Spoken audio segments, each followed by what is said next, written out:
Let's play Royal Blood. Royal Blood is an urban fantasy heist tabletop role-playing game written by Grant Howitt.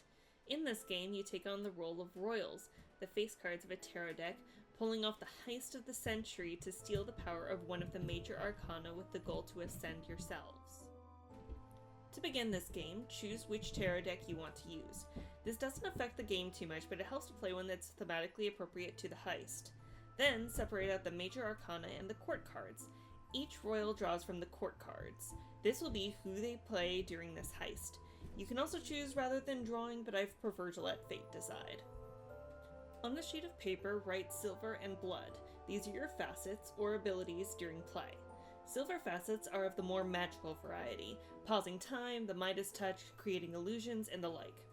Blood facets are the more mundane, beauty, grace, a huge bank account, or a winning smile. You can choose 2 facets from the list in the book, or make your own. They can be blood, silver, or one of each. Next, choose your name. This can be something as simple as Lance or Courtney, a noun or adjective that describes you, or some grandiose title like the King of Silver Coin. Also at this time, you'll want to choose a reason that your royal has decided to join this heist. The options are revenge, pride, greed, or loyalty. You can keep this secret to yourself, or tell the table, or not decide right now, but it should be something that will drive the adventure going forward. You'll also determine your relationships with the other royals at the table during this time.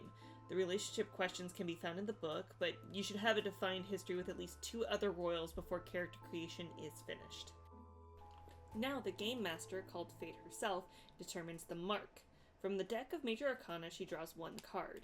This is the icon that the royals have found an opening to exploit. If you're not feeling the mark you drew, you can always reach on until you find one you like.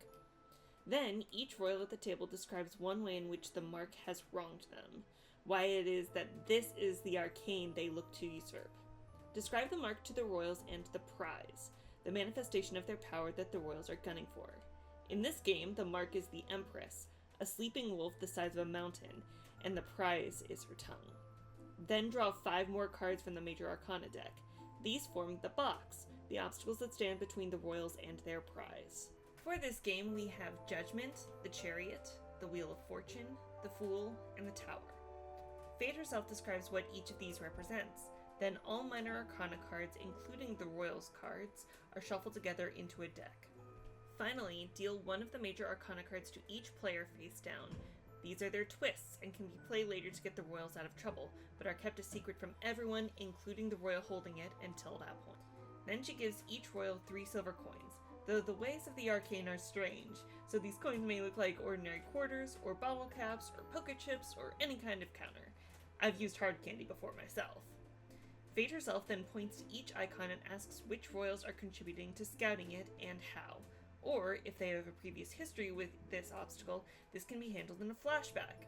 Any royal who contributes to this icon may place 1 coin on it, then they describe details about the obstacle. If it's a security guard, maybe they have a drinking problem. If it's a talent who has access to the mark, maybe he's an ex-lover of one of the royals. Continue until all coins are spent. Now we get into the planning stage of the heist. Each icon must be overcome by removing all the placed silver coins. This is done by a royal choosing an icon and describing what facet they are using to overcome it. You can work as a team, but one royal is the one staking their facet on this gamble. After choosing which facet the royal is staking, they work with Fate herself to describe the scene, the location, sights, smells, sounds, and more. Then the player to the left of the royal contributes 1 additional sensory detail. The player to the right contributes a wrinkle into the plan. Then the royal draws a card from the tarot deck to determine how well their plan went. If they draw 2 through 5, the outcome is a no and. The facet wagered is lost. It's a 6 through 9, the outcome is yes, but the facet is damaged. A coin is discarded from the icon, and if that's the last coin, the icon is overcome. If this is the second time your facet was damaged, it becomes lost. If it's a 10 or a court card, the outcome is yes and. The coin is not discarded but awarded to the royal, and if it's the last coin, the icon is overcome.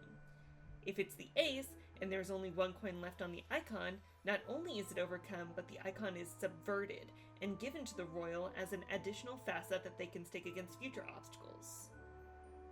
You can also spend one of your silver coins to draw additional cards equal to the number of coins that you bribe Fate herself with, and choose whichever card you want to as your outcome card.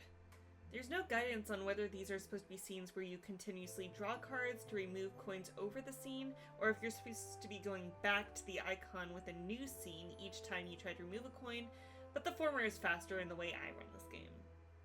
If you're not happy with the result, you can use that twist card that I talked about earlier. Flip the major arcana over and look up the meaning of the icon. Most tarot cards have included booklets that will help you with interpretation.